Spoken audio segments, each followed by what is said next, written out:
தமிழ்நாடு பதிவெண் இல்லாமலும் தமிழ்நாடு அரசின் அனுமதி சீட்டு பெறாமலும் வரும் வெள்ளிக்கிழமை முதல் ஆம்னி பேருந்துகளை இயக்க அனுமதிக்கப்பட மாட்டாது என்று போக்குவரத்து துறை அறிவித்துள்ளது.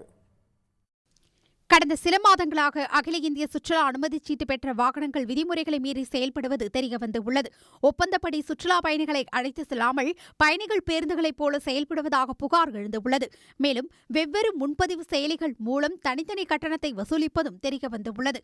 இப்பிரச்சினைகளுக்கு முற்றுப்புள்ளி வைக்கும் வகையில் தமிழ்நாடு பதிவெண் இல்லாமலும் தமிழ்நாடு அரசின் அனுமதிச் சீட்டு பெறாமலும் வரும் வெள்ளிக்கிழமை முதல் ஆம்னி பேருந்துகளை இயக்க தமிழ்நாட்டில் அனுமதி கிடையாது என போக்குவரத்து துறை தெரிவித்துள்ளது.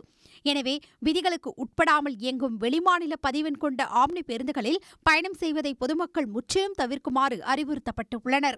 மீறினால் அதற்கு அரசு பொறுப்பேற்காது எனவும் பொதுமக்களுக்கு ஏற்படும் சிரமங்களுக்கு சம்பந்தப்பட்ட ஆம்னி பேருந்து நிர்வாகமே முழு பொறுப்பு ஏற்க நேரிடும் எனவும் தெரிவிக்கப்பட்டுள்ளது.